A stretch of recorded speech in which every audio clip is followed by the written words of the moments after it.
Alkisah, ada sebuah negara dengan topografi gurun yang sangat gersang yang terbentang di tengah-tengah benua. Saking gersangnya ini gurun, sampai-sampai penduduk di sana sulit sekali menemukan cadangan air bersih untuk minum dan mandi. Air minum sampai-sampai harus mengandalkan oase di padang gurun yang kadang ada, kadang tidak. Saking keringnya ini negara, di mana-mana hanya terlihat pasir dan pasir. Tanaman yang tumbuh pun terbatas. Biasanya kalau nggak kurma, ya gandum. Selama periode sejarah kuno hingga Perang Dunia ke-1 meletus, penduduk di negara ini hidup dengan cara nomaden atau berpindah-pindah. Mereka menggunakan kendaraan yang ditarik dengan unta, karena hanya hewan inilah yang tahan terhadap gersang dan panasnya gurun. Sebelum revolusi industri lahir, negara ini hidup dari pemasukan peziarah yang ingin melakukan haji atau umroh.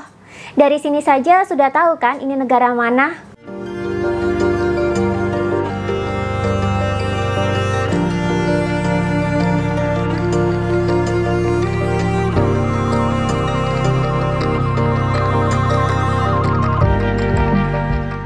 Yap, ini adalah Saudi Arabia. Walaupun mendapatkan pemasukan dari haji dan umroh, tetap saja masih kurang untuk mencukupi kebutuhan hidup penduduk di sana. Apalagi zaman dulu biaya untuk naik haji dan umroh sangat mahal dan risikonya besar. Karena harus ditempuh menggunakan kapal laut dari negara asal dengan durasi mencapai berminggu-minggu perjalanan di atas laut. Hanya orang-orang super berani saja yang mau pergi menunaikan ibadah haji dan umroh.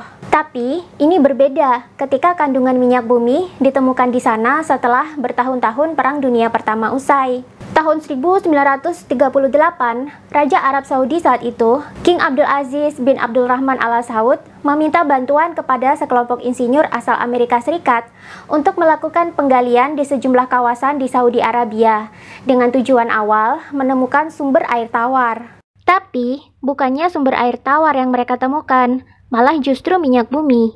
Bagi insinyur Amerika Serikat, temuan minyak bumi ini laksana temuan emas. Tapi bagi Raja Arab, temuan itu biasa saja. Tapi, setelah melihat ramainya kapal-kapal tanker mengangkat hasil pengeboran minyak ke negara-negara di Eropa dan Amerika, sang raja baru ngeh tentang potensi minyak bumi tersebut. Apalagi di negara-negara tetangga mereka yang sesama gurun pun juga mendulang banyak keuntungan dari bisnis tambang minyak bumi di negara mereka masing-masing. Jadilah minyak bumi ini bisnis paling besar di Arab Saudi yang menyumbang 90% lebih ekspor negara. Praktis, mayoritas penduduk Arab Saudi hidup dari keuntungan bisnis minyak bumi yang dikelola pemerintah. Dan ternyata, Arab Saudi adalah penghasil minyak bumi paling besar di dunia, diikuti dengan negara-negara tetangganya seperti Qatar, Uni Emirat Arab, dan sebagainya. Seluruh dunia akhirnya menggantungkan diri pada pasokan minyak bumi dari Timur Tengah ini. Cadangan minyaknya yang besar, plus kemudahan membangun pengeboran minyak di Saudi Arabia, membuat Saudi Arabia menjelma menjadi negara kaya. Penduduknya berhenti nomaden. Mereka sekarang malah bisa membangun gedung-gedung mewah yang ditinggali sultan-sultan kaya raya. Jika dulu rakyatnya hanya mampu memelihara unta, sekarang mereka kemana-mana pakai Ferrari. Dan mulai pelihara macan dan singa sebagai eksistensi diri. Kesuksesan Arab Saudi berhasil bikin negara lain silau, termasuk umat muslim di Indonesia.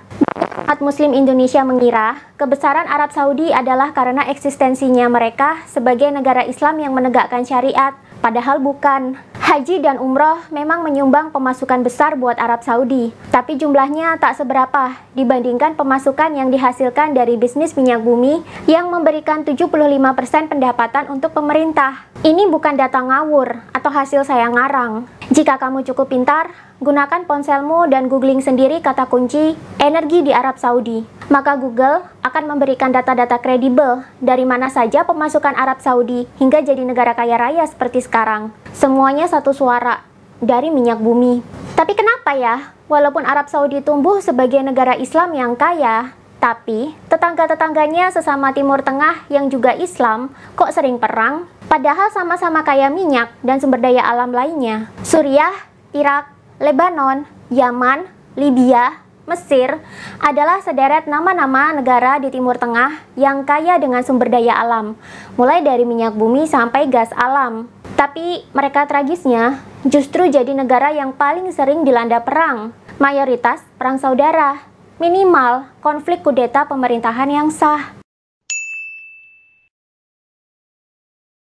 Ada sisi gelap dari Timur Tengah yang tak banyak diketahui oleh masyarakat, yakni proxy war alias perang proksi, di mana Timur Tengah sudah lama menjadi battleground perang proksi karena adanya negara-negara adikuasa yang mengincar minyak di Timur Tengah dengan harga murah. Sudah sejak lama, tepatnya sejak era Perang Dingin, Arab Saudi dan Iran berkonflik. Konflik di antara mereka berdualah yang merembet menjadi perang-perang militer di negara-negara lain di sekitarnya, seperti di Suriah, Irak, Lebanon, bahkan sampai kawasan negeri Arab di Afrika Utara seperti di Libya dan Mesir. Perang proksi adalah perang yang sebenarnya dimotori oleh negara atau pihak luar yang menggunakan tangan orang-orang di dalam wilayah yang berkonflik. Dalam hal ini, Saudi Arabia adalah proksinya Amerika Serikat dan Iran adalah proksinya Uni Soviet atau Rusia dan Cina. Sudah rahasia umum kalau Amerika Serikat memang sering tidak akur dengan Cina dan Rusia. Saudi Arabia dan Iran sering berkonflik, dan konflik di antara mereka merembet ke perang-perang di negara tetangga mereka seperti di Suriah, Lebanon, Irak, bahkan sampai ke negara-negara Arab di kawasan utara Afrika penghasil minyak lain seperti Libya dan Mesir. Dalam liputan jurnalis Alfred Joyner yang dimuat dalam media International Business Times disebutkan, konflik Arab Saudi dan Iran sebenarnya bertujuan untuk mencari hegemoni di Timur Tengah. Ketika Iran mengalami revolusi di tahun 1979 yang berhasil mengkudeta rajanya yang sah, Arab Saudi yang telah mendapat dukungan dari Amerika Serikat di balik layar, memproklamirkan diri sebagai negara adikuasa di wilayah Timur Tengah. Dengan demikian, ia memiliki kuasa untuk mengatur kawan-kawannya sesama negara Timur Tengah, dan Saudi Arabia kemudian gencar menyebarkan ajaran Islam kemana-mana sebagai Islam Sunni.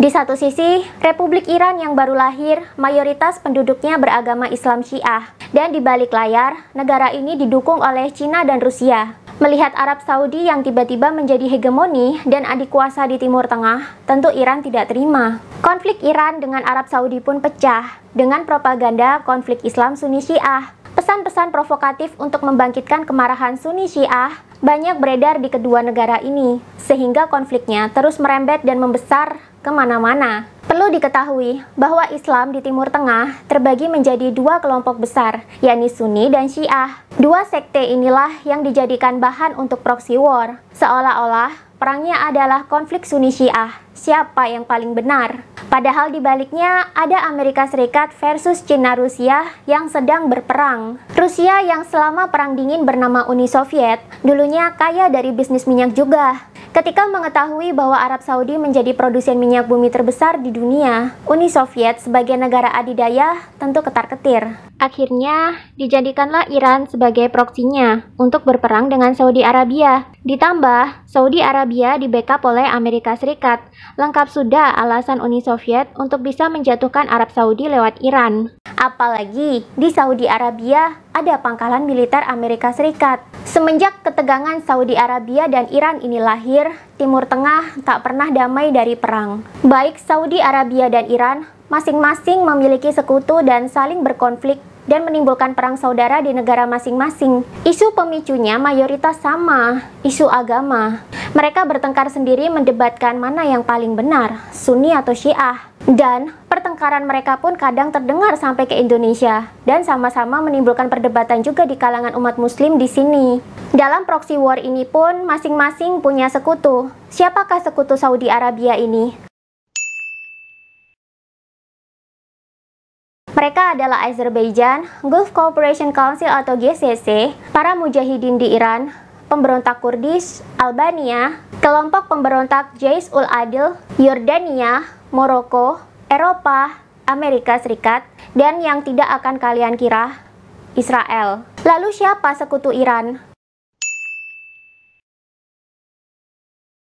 Mereka adalah Suriah, Korea Utara, Kuba, kelompok pemberontak Houthis di Yaman, kelompok Hizbullah, Irak, Cina, Rusia, dan kelompok-kelompok pemberontak di dalam Saudi Arabia itu sendiri. Kalian bisa lihat, negara-negara Timur Tengah yang disebut ini semuanya perang terus. Selama bertahun-tahun kita dikibulin dengan konflik agama. Padahal mereka berperang tak lebih dari konflik kepentingan ekonomi. Amerika Serikat sebagai sarang perusahaan-perusahaan kapitalis global menginginkan minyak bumi di Timur Tengah mereka kuasai. Sedangkan Rusia dulu punya sejarah dikalahkan minyak buminya oleh Arab Saudi, sehingga Uni Soviet harus krisis dan akhirnya bubar. Ditambah Cina, yang juga tidak akur dengan Amerika Serikat, membuat koalisi mereka berdua ini sangat klop untuk memainkan Iran sebagai boneka mereka melawan bonekanya Amerika Serikat, yakni Arab Saudi. Selama bisnis minyak bumi merajai, maka perang di Timur Tengah tidak akan berhenti.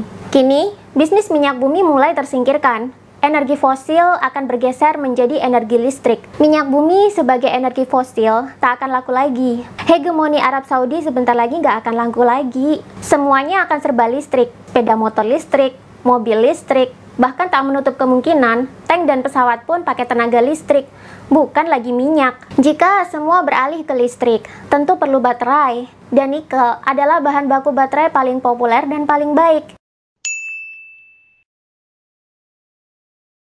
Pertanyaannya, di mana belahan bumi dunia ini yang memiliki cadangan nikel terbesar?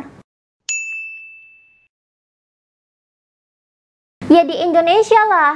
Indonesia tak menutup kemungkinan akan menggeser posisi Arab Saudi sebagai bos nikel. Bila Arab Saudi adalah bos minyak, maka Indonesia adalah bos nikel. Ini tentu membuat banyak negara berebut ingin bisa menguasai Indonesia. Bagaimanapun caranya, Indonesia nggak boleh maju, dan nikel di sini harus bisa dijarah.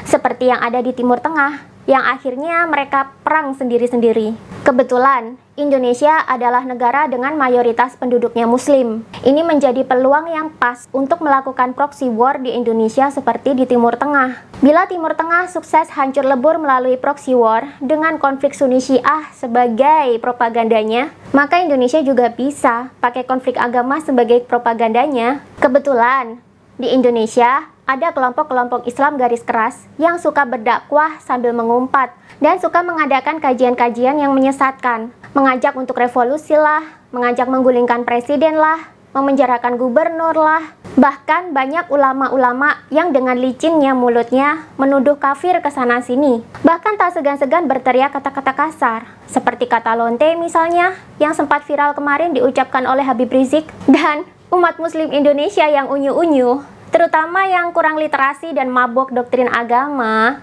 akan dengan mudah mengikuti ulama-ulama garis keras ini. Isu kafir, isu komunis, isu kapitalis, isu antek-antek liberal adalah kata kunci yang bakal selalu diucapkan di mana-mana sama mereka. Muslim Indonesia akan terbelah jadi dua, yang toleran dengan yang radikal atau garis keras. Yang toleran ini maunya damai-damai saja dan pengen Indonesia maju. Sedangkan yang radikal atau garis keras ini dikit-dikit bakal teriak jihad dan ngajak perang melawan siapa saja yang mereka cap kafir, komunis, PKI, antek kapitalis, dan antek liberal. Otomatis tuduhan kafir akan ada di mana-mana dan menyerang siapa saja yang pemikirannya tidak sesuai dengan para garis keras ini. Lama-lama masyarakat bakalan gerah. Lalu muncullah perang-perang berdarah yang mematikan dan merusak infrastruktur seperti di Suriah, Irak, Lebanon, Libya, dan masih banyak lagi. Kelompok-kelompok yang pro pemerintah, yang ingin NKRI tetap utuh, yang susah digoyang oleh pihak luar, akan diserang oleh kelompok-kelompok garis keras ini. Ketika perang sudah terjadi, kemudian infrastruktur rusak, negara keos, maka pihak luar akan menawarkan bantuan keamanan militer. Dengan timbal balik sumber daya alam Indonesia, boleh mereka jadikan bancaan, alias dieksploitasi semau mereka.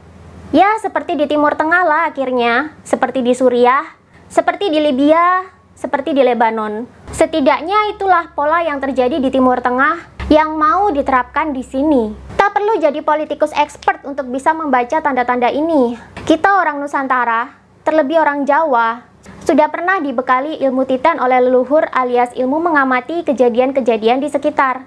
Amati polanya, karena sejarah itu, polanya selalu berulang.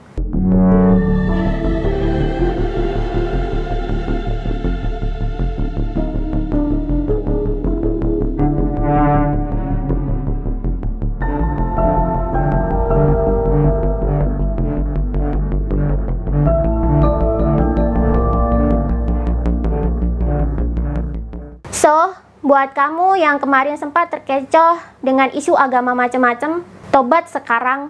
Tapi, kalau kamu nggak setuju dengan isi video ini, ya nggak apa-apa. Buat kamu yang berpikiran bahwa jihad itu harus berperang, saya kasih tahu, tempat kamu bukan di Indonesia, bos. Tempat kamu di Timur Tengah. Di sana tempat yang paling cocok buat jihad perang, bukan di sini. Indonesia nggak butuh orang-orang mabuk agama dan kurang literasi kayak kalian. So, tobat sekarang, atau silahkan kalian pergi ke Timur Tengah untuk jihad beneran.